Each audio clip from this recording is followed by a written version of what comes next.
अस्सलामुअलैकुम, आप देख रहे हैं द लास्ट स्टार। मैं हूं हमजा तारड़। मेरे साथ मौजूद हैं राना मोहम्मद अजीम साहब और इस्लामाबाद स्टूडियो से हमारे साथ मौजूद हैं साकिब बशीर साहब। नाजरीन, मामला यह है कि तहरीके इंसाफ के रहनुमाओं को जब सजाएं हुई तो उसके बाद सवाल ये उठ रहा था कि ज़िमनी इलेक्शन होगा, कब होगा, क्या बाकी सज़ाएं भी आ जाएंगी, उसके बाद कोई शेड्यूल आएगा। लेकिन जितनी जल्दी सज़ा के बाद इलेक्शन कमीशन ने इनको डी नोटिफाई कर दिया था, उतनी ही जल्दी अब इलेक्शन शेड्यूल भी सामने आ गया है। NA 129, NA 66 और PP 87 के लिए इलेक्शन शेड्यूल का ऐलान कर दिया है। और एजाज चौधरी साहब की जो सेनेट की नशिस्त खाली हुई, उस हवाले से भी अब ऐलान कर दिया गया है कि वो भी इलेक्शन होगा 21 अगस्त को, और ये बाकी कौमी और सूबाई असम्बली के लिए 18 सितंबर को इलेक्शन होगा। पोलिंग डे 18 सितंबर होगा।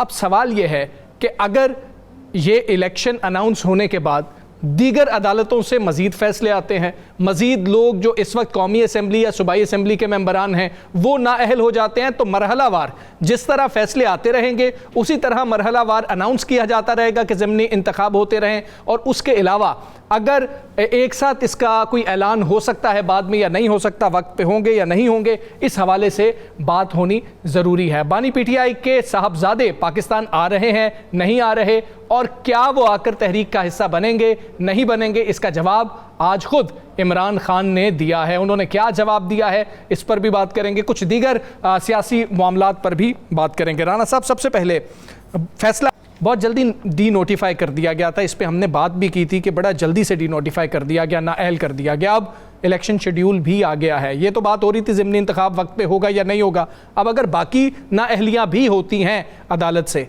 तो क्या इनको मर्ज किया जाएगा या फिर आप समझते हैं मरहला वारी करवाया जाएगा?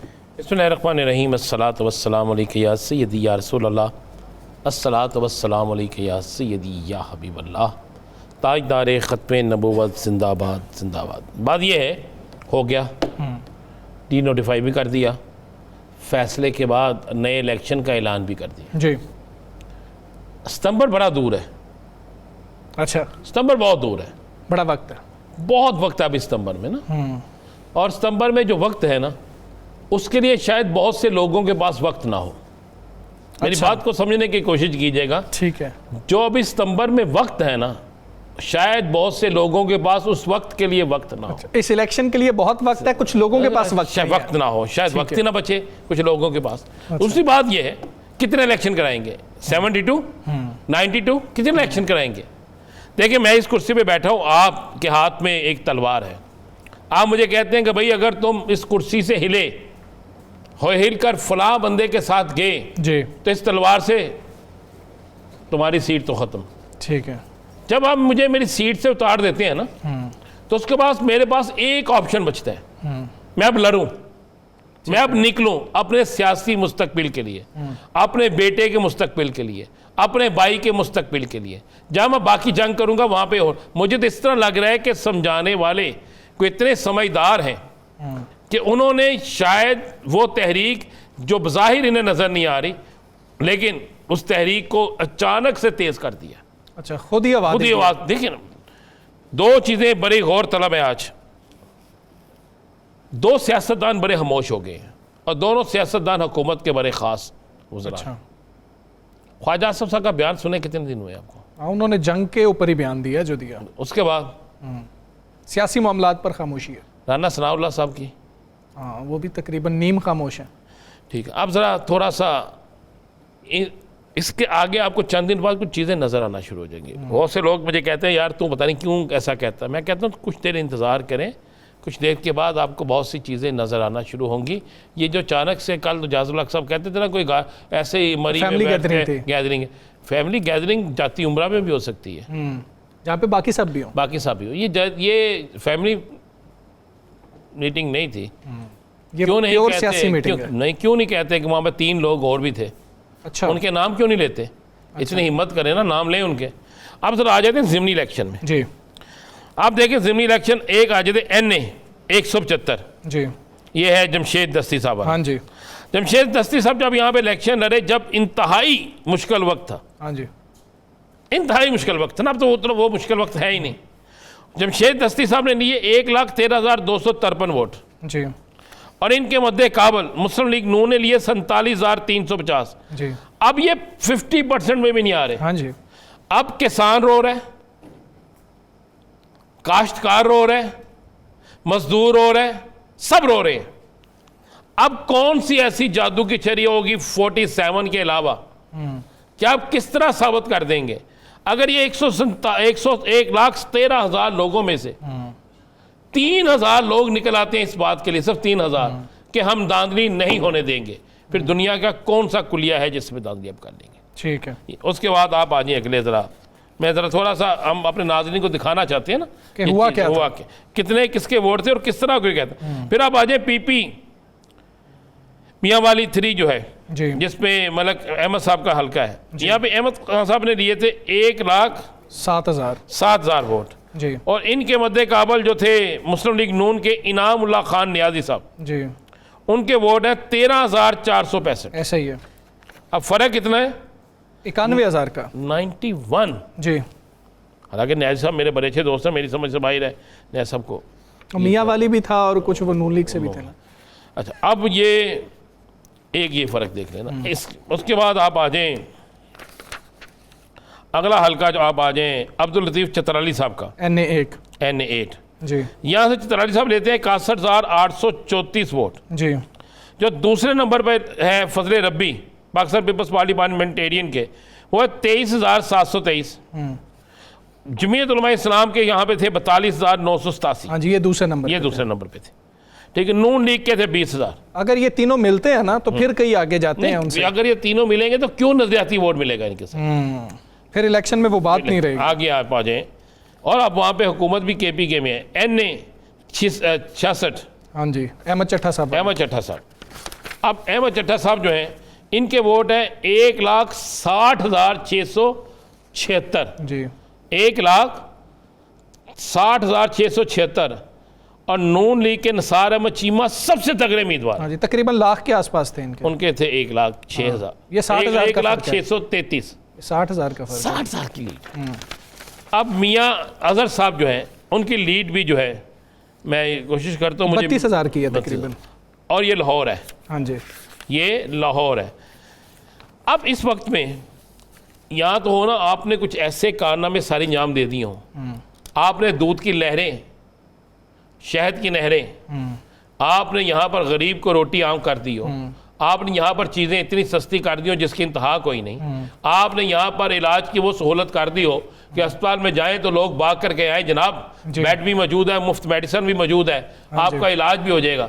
अगर ये सारी चीज़ों के बावजूद भी आपको पता है कि ऐसा नहीं है, किसी सूबे में नहीं है, तो किस तरह आप ज़िमनी इलेक्शन में क्या कर लेंगे? आप बयानिया कितना कर लेंगे? अच्छा, आप क्या समझते हैं ज़िमनी इलेक्शन अगर इतने ज़्यादा होने शुरू हुए तो तहरीक इंसाफ मुतहरक नहीं होगी? अगर आप गिरफ्तारियां करेंगे तो एक नई तहरीक नहीं बनेगी? ये तो उसी तहरीक के दौरान ही सारा कुछ चल रहा है ना। और आगे आगे जिस तरह मैंने एक लफ्ज़ कहा है, ये लफ्ज़ समझने वालों के लिए बहुत है। मैंने अभी आपको प्रोग्राम से पहले कुछ हवाला दिया था कि फिर गौर से देखिएगा कुछ चीज़ों को। तो बहुत से लोग सितंबर कह रहे हैं ना, सितंबर भी होता है और सितंबर तक का किसके पास का इंतज़ार है। मुझे आज याद आ रहा है कि एक वक्त था मियाँ नवाज शरीफ साहब, मैं जर्नलिज्म में उस वक्त इलेक्ट्रॉनिक मीडिया नहीं था, मियाँ साहब इतने ज़्यादा अरूज पे और इतना ज़्यादा उनके पास इक़्तिदार का था, 2/3 अक्सरियत भी थी कि उनके मुकाबले में कोई सियासी जमात 5वें हिस्से पे भी नहीं थी। जब उन्होंने एक आर्मी चीफ को हाईजैक करवा के आर्मी चीफ भी नया बना दिया, सारा कुछ कर दिया, कितनी देर में 3 घंटे में सारा कुछ खत्म। हाँ जी, ऐसे ही है। ये ताकत का जो तवाज़न है ना सियासी जमातों के लिए, ये बड़ी जल्दी खत्म हो। ये कभी भी बिगड़ सकता है, कभी भी बिगड़ सकता है और मुझे बिगड़ता हुआ नजर आ रहा है। मुझे बहुत तेजी से बिगड़ता हुआ नजर आ रहा है जब कुछ ज़ुबानों को खामोश कर दिया जाए। ठीक।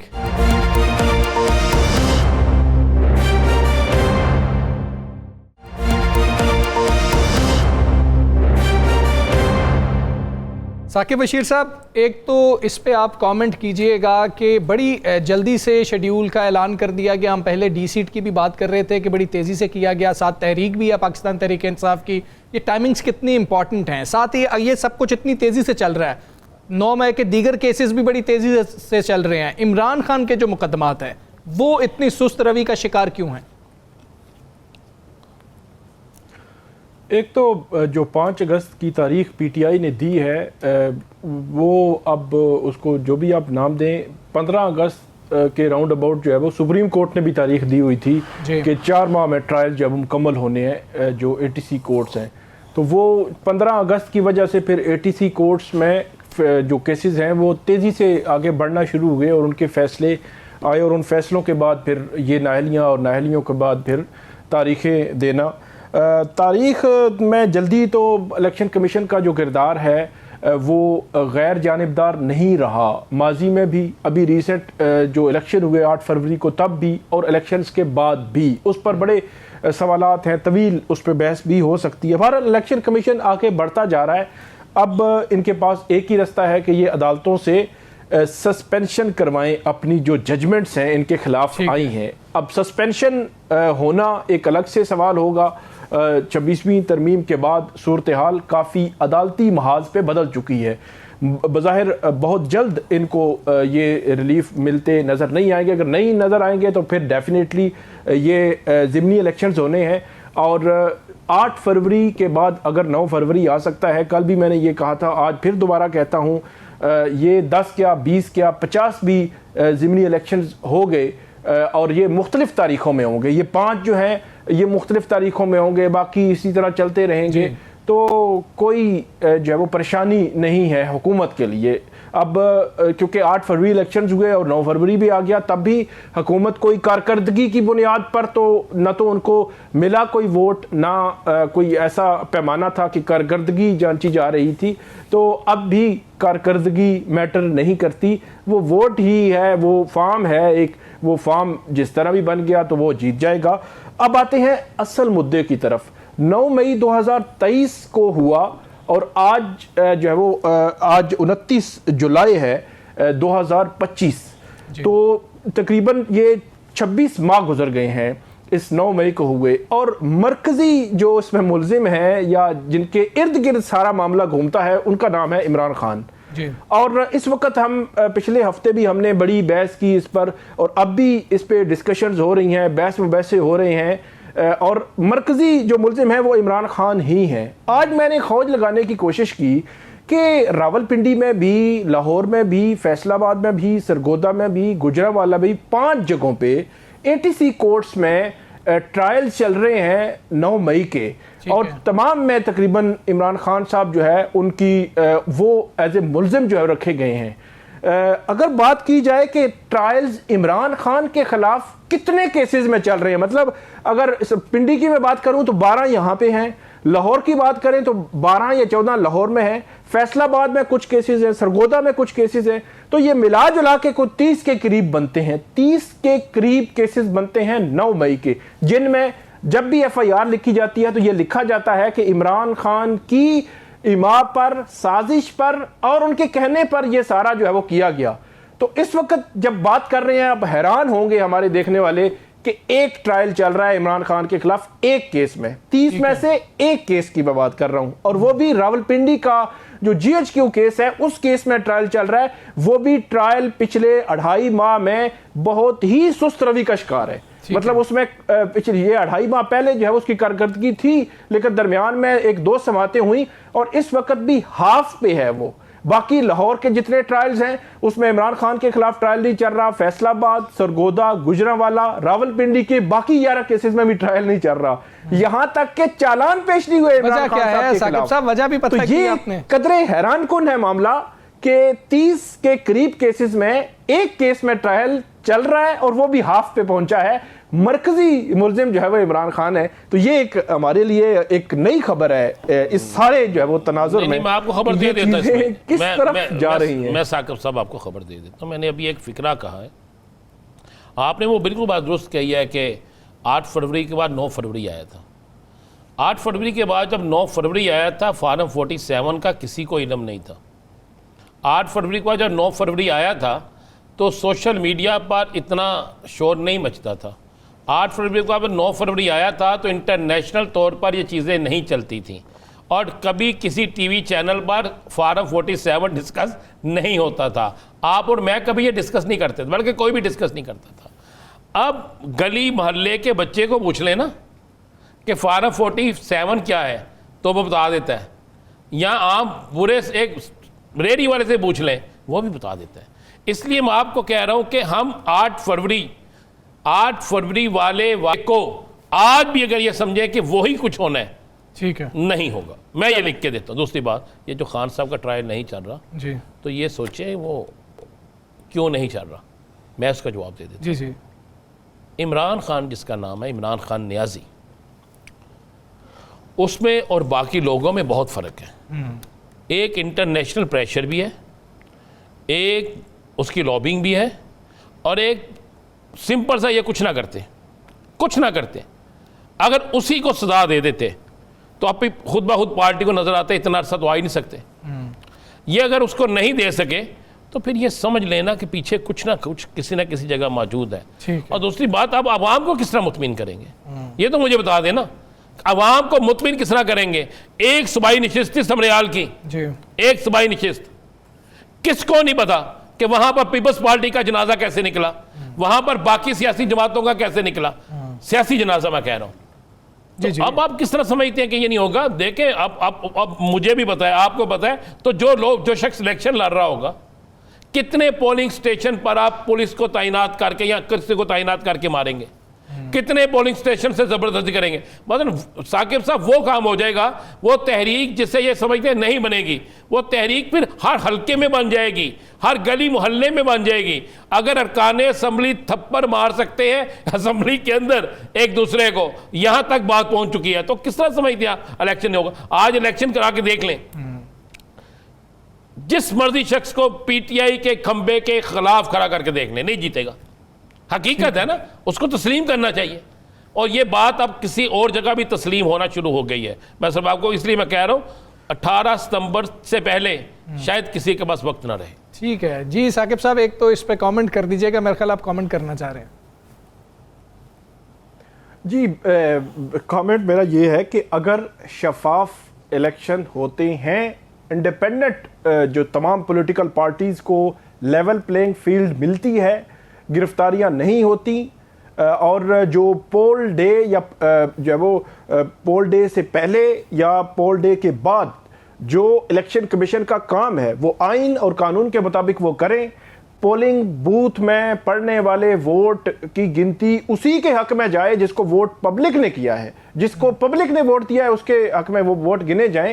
तो ये सारी शराइत पूरी हो जाए तो फिर जो है वो जो राणा साहब बात कर रहे हैं मैं बिल्कुल सेकंड करूंगा, लेकिन ये शराइत पूरी होती मुझे नजर नहीं आती। ठीक है, आपको आइडियलिज्म पे इतना हम चाहते हैं कि अल्लाह करे इस मुल्क के अंदर आइन और कानून की बालादस्ती हो, साफ और शफाफ इलेक्शन हो, ताकि हम बैठकर तारीफ कर सके, हम कह सकें कि हम उस मुल्क में हैं जहां पर आइन और कानून की बालादस्ती और साफ और शफाफ इलेक्शन है। अच्छा, ये आपकी और मेरी ख्वाहिश है।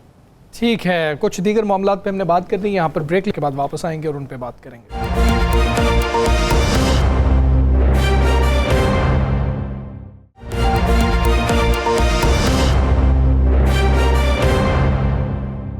Welcome back. जहां पर पाकिस्तान तहरीक इंसाफ तहरीक चलाने की बात कर रही है, वहीं पर जमात इस्लामी भी इस्लामाबाद तक लॉन्ग मार्च की बात कर रही है। आज मुज़ाकरात भी हुए पंजाब हुकूमत से।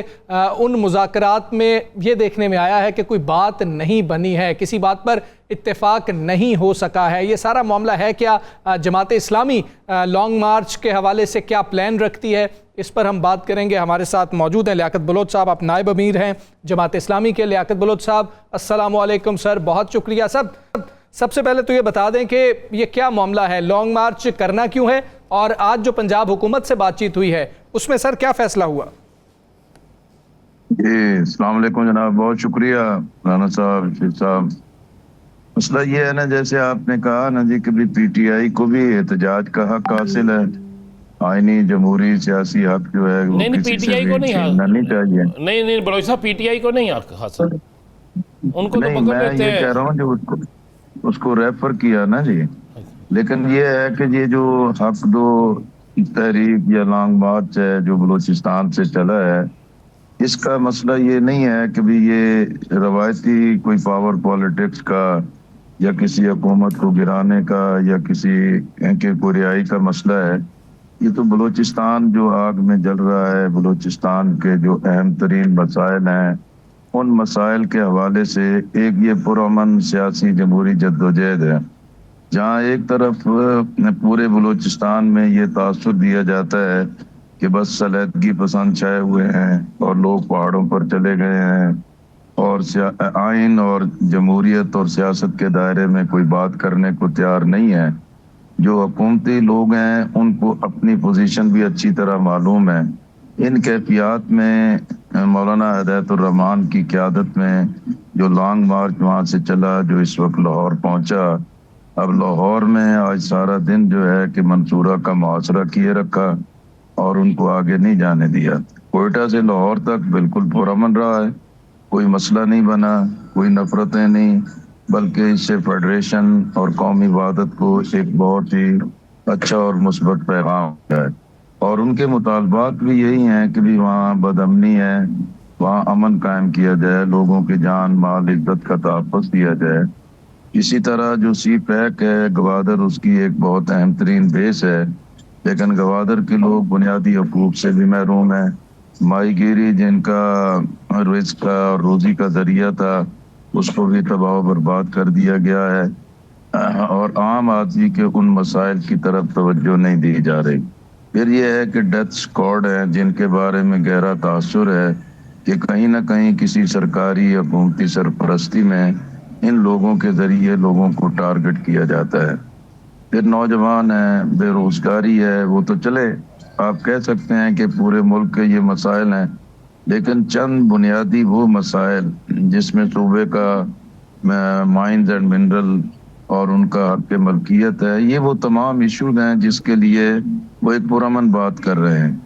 इसी तरह फिर पहले फेडरल गवर्नमेंट की तरफ से तलाल चौधरी साहब 2 मरतबा मंसूरा तशरीफ लाए और उनके साथ बातचीत हुई।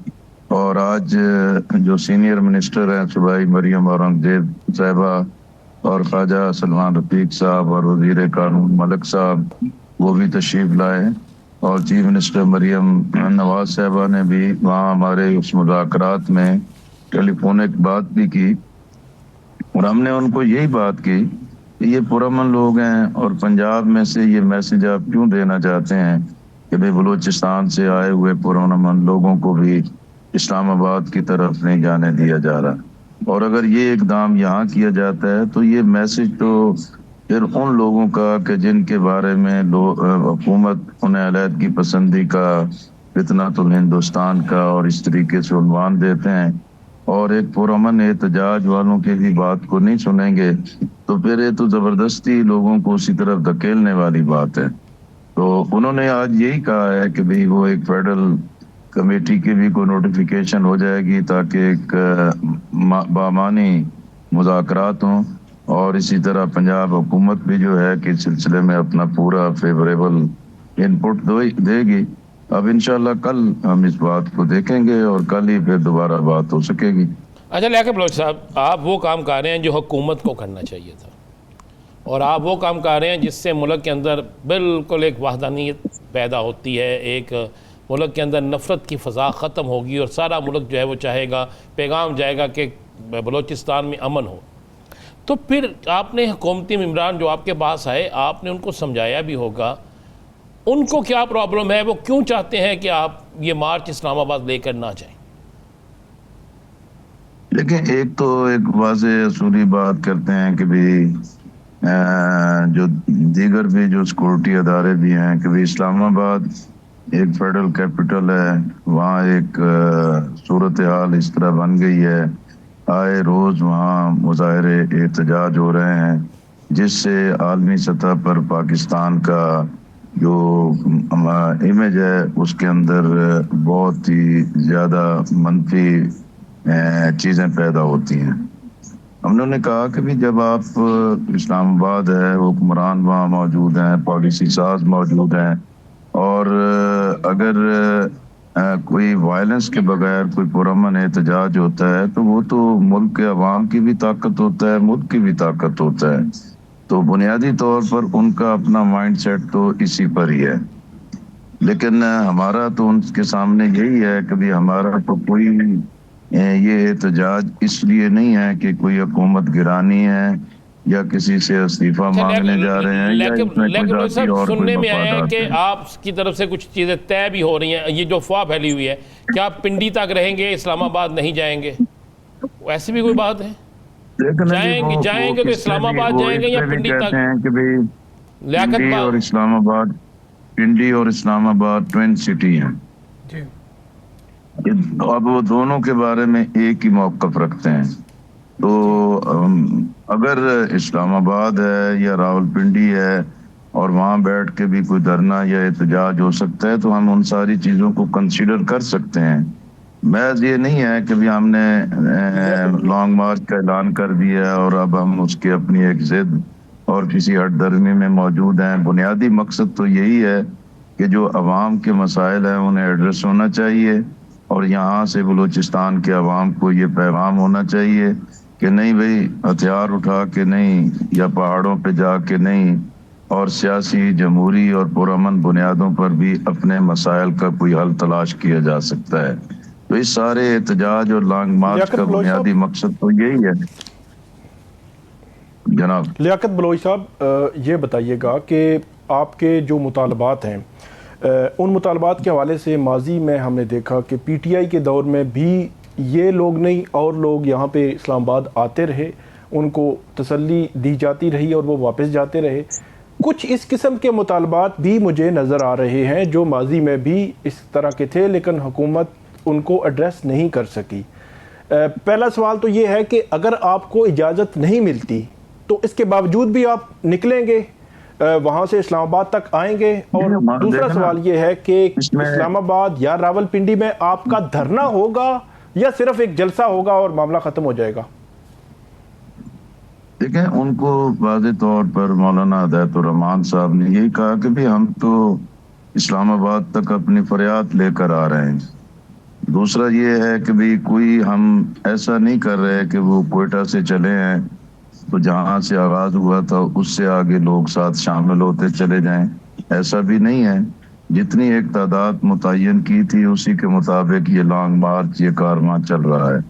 हर डिस्ट्रिक्ट में, हर डिस्ट्रिक्ट हेडक्वार्टर पे उनका इस्तकबाल होता है और इस्तकबाल के बाद वही लोग जो हैं कि वो फिर आगे बढ़ जाते हैं। इसलिए इसमें एक अलामती चीज़ है, बलूचिस्तान के अवाम की तरफ से एक तर्जमानी की जा रही है और कोई लॉन्ग टर्म ऐसा धरना देने का कोई ना प्रोग्राम है और ना ही इस चीज़ को कोई पेश नज़र रखा गया है। बुनियादी चीज़ है कि वहाँ पहुँचें, बातचीत हो जाए, फेडरल गवर्नमेंट जो है इन मसाइल को एड्रेस करे और जो चीज़ें इमीडिएट हो सकती हैं उसका इकदाम करे और जो लॉन्ग टर्म है उनके लिए पूरा एक मैकेनिज्म बनाया जाए। ये बात आपकी बिल्कुल ठीक है कि भी एहतजाज, मुजाहरे और वादे तो हो जाते हैं लेकिन हुक्मरान इस पर अमल नहीं करते।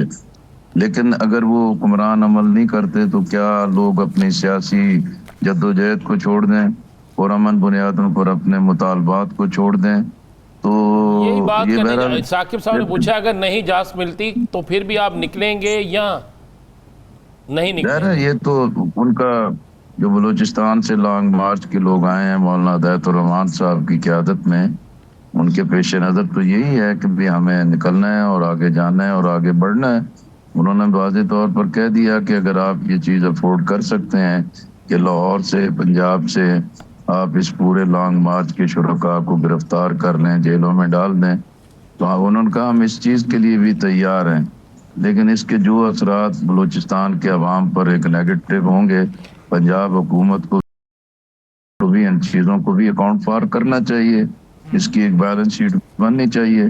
तो ये हर पहलू से बात हुई है। ठीक है लियाकत बलोच साहब, बहुत शुक्रिया आपका, आपने प्रोग्राम में जो किया और मुज़ाकरात का एक दौर कल भी हो सकता है, आपका कहना था। दीगर मामलात पे बात करेंगे। यहाँ पर एक ब्रेक लेनी है, ब्रेक के बाद वापस आते हैं।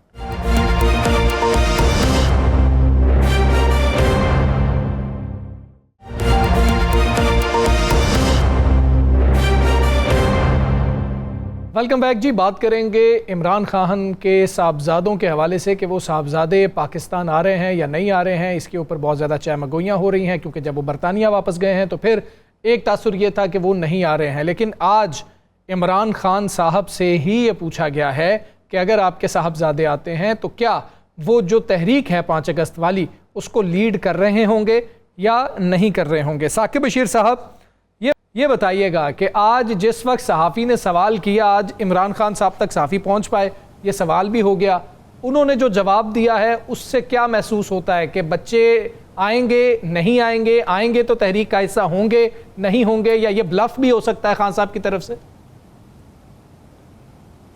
अच्छा, ये तोशाखाना 2 केस जो है वो चल रहा है, वहाँ पे वैसे फैमिली और जो उनके पार्टी के सीनियर वकला हैं उनको इजाज़त तो नहीं मिली, लेकिन उनके जो प्रोफेशनल वकील थे कोसैन मुफ्ती, वो आज जेल के अंदर मौजूद थे, उन्होंने जरा भी की।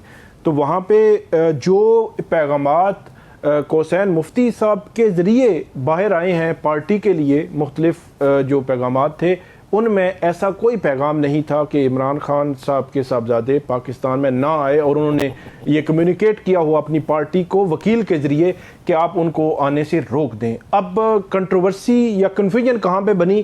कन्फ्यूजन ऐसे बनी कि वहाँ पे क्योंकि मीडिया मौजूद होता है, वहाँ वो बात भी करते हैं, तो वो बात ये कर रहे थे कि मुझे जो सहूलियात हैं वो मिलनी चाहिए, और मेरे बच्चे हैं और वो मुझसे बात करते हैं और मेरा राइट है कि वो मैं उनसे बात जो है वो कर सकूं। वहाँ पे सवाल ये हुआ कि क्या वो पाकिस्तान में आकर आपके जो साहबजादे हैं वो एहतजाज को लीड करेंगे? तो उन्होंने कहा लीड नहीं करेंगे, और उन्होंने ये बात करके इमरान खान साहब ने आगे अगले सवाल पे चले गए। अब इससे फिर कुछ ने इससे ये अखज़ किया कि वो कह रहे हैं कि वो पाकिस्तान ही नहीं आएंगे, और कुछ ने अखज़ किया कि वो आएंगे लेकिन लीड नहीं करेंगे। तो ये कन्फ्यूजन बरकरार है। पीटीआई की जो लीडरशिप या उनको जो कम्युनिकेट हुआ है अंदर से, ऐसा कुछ भी नहीं हुआ कि इमरान खान साहब के साहबजादे नहीं आएंगे। पीटीआई भी कह रही है कि ये ऐसा तासुर दुरुस्त नहीं है, हमने चेक कर लिया, इमरान खान साहब ने ऐसी कोई बात नहीं की।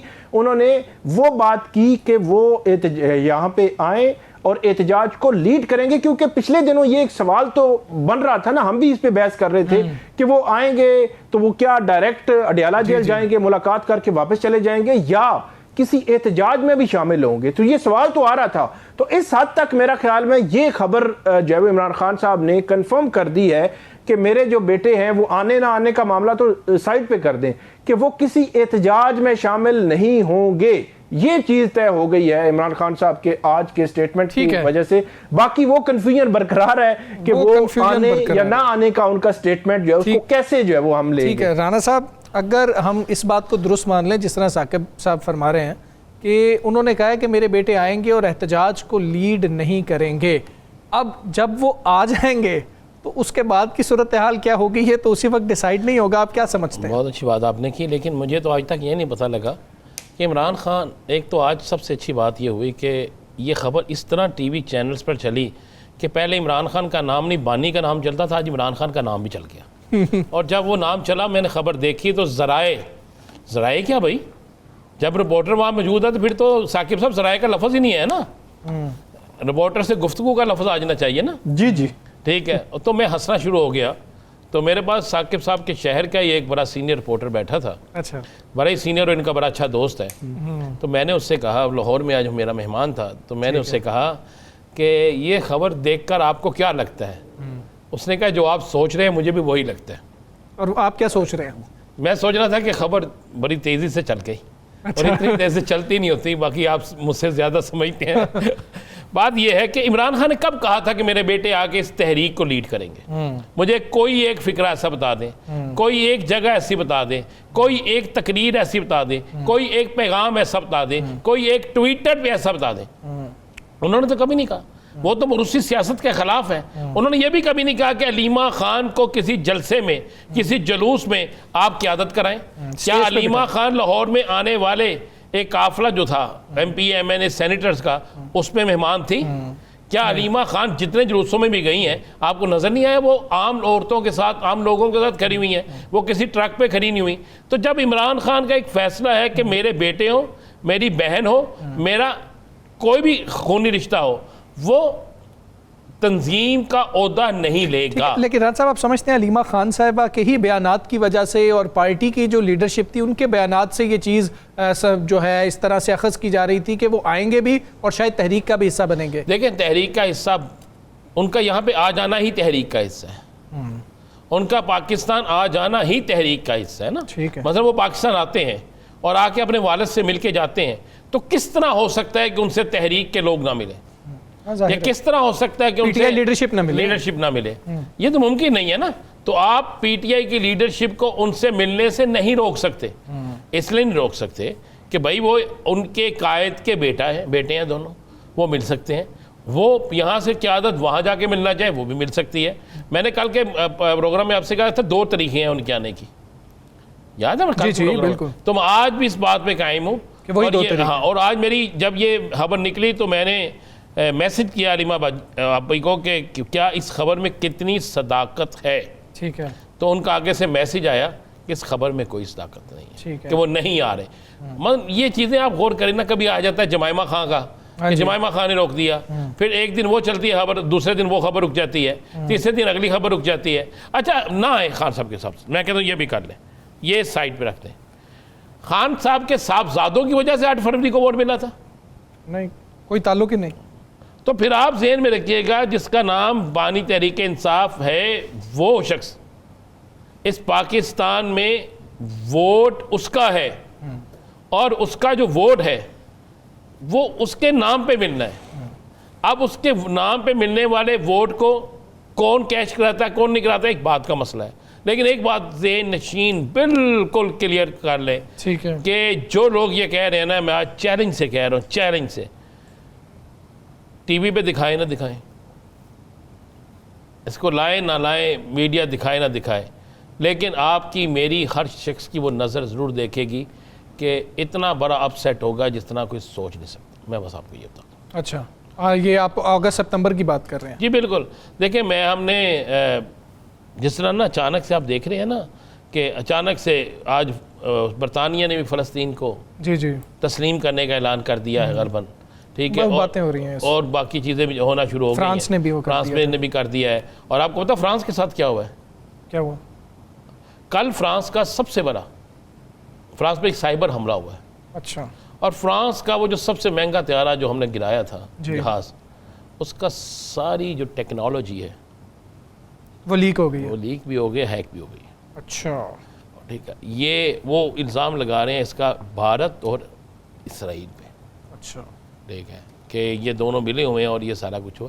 जिस तरह हालात इंटरनेशनल चेंज हो रहे हैं ना, और आपको ये कहना पा रहा है कि हम किसी सूरत में भी ये नहीं करेंगे ये नहीं करेंगे, तो मैं इसलिए कह रहा हूँ कि अभी अगस्त के बाद सितंबर में बहुत टाइम है, बहुत टाइम है।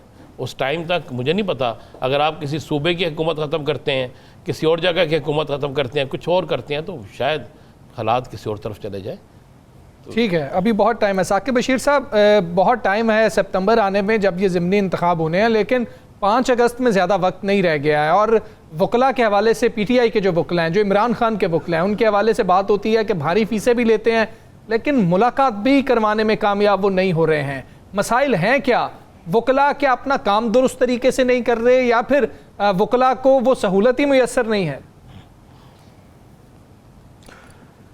वकला जो हैं वो पीटीआई के साथ 9 मई के बाद आए, जो लीड कर रहे हैं बैरिस्टर गौहर हैं, बाकी सलमान अकरम राजा हैं, बाकी भी वकला हैं, और पैदर पे उनकी जानिब से जो प्लानिंग होती रही, वो 8 फरवरी के इलेक्शंस हों पहले बाद में, कुछ तो मुश्किलात थी, मतलब 70% तो मुश्किलात थी सारे सिनेरियो में, लेकिन 30% इनको स्पेस थी कि वहाँ उस स्पेस में आपने कानूनी तौर पर कुछ गलतियाँ जो है वो तकनीकी गलतियाँ नहीं करनी थी, वो आपने मखसूस नशिस्तों में भी मैं 70% वही मार्जिन दे रहा हूँ कि वहाँ पे इश्यूज थे, लेकिन 30% तो आपके पास था, उससे वो तकनीकी गलतियाँ हम देखते आ रहे हैं। अब अगर देखें पीटीआई की जानिब से जो दरखास्तें इस्लामाबाद हाई कोर्ट में थी, वहाँ पे 24 मार्च को एक ऑर्डर आया था कि मंगल और जुमरात को मुलाकातें होंगी। अच्छा, 4 अप्रैल से लेकर अप्रैल के महीने में उस ऑर्डर पर अमल ना होने पर जो तौहीन अदालत की दरखास्तें भी दायर हो गई, लेकिन उसके बाद हम देख रहे हैं मई, जून और जुलाई भी गुजर गया, 3 माह हो गए हैं।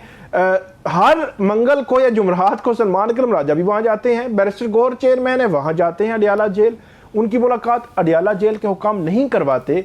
तो वो जो अर्ली हेयरिंग्स या इस किस्म की इस्लामाबाद हाई कोर्ट में कोई दरखास्त दायर करना या इस मामले को सुप्रीम कोर्ट लेकर जाना, कि फैमिली की मुलाकात भी नहीं करवाई जा रही, कि फैमिली की इमीडिएट फैमिली की मुलाकात तो उनका राइट है। ड्यूरिंग ट्रायल जो हमने प्रीवियस प्रैक्टिस देख रहे हैं पिछले 1.5-2 साल में इमरान खान साहब के तकरीबन 4 बड़े ट्रायल्स हुए हैं, तो उन ट्रायल्स में हमेशा से फैमिली को इजाज़त होती थी। तो अब हम पिछले 3-4 माह की प्रैक्टिस देख रहे हैं कि फैमिली को भी इजाज़त नहीं है। तो वकला खुद जो अब मौजूद है कानून जानते हैं, तो फोरम भी जानते हैं। तो मेरे लिए हैरान कौन ये है कि ये तकनीकी तौर पर वो फोरम क्यों नहीं उस फोरम पर पहुंच रहे, क्यों नहीं बात कर रहे कि ये हर्डल हमें आ रही है और हमारा ये राइट है कि हम उस ट्रायल में जाएं और ट्रायल को देखें।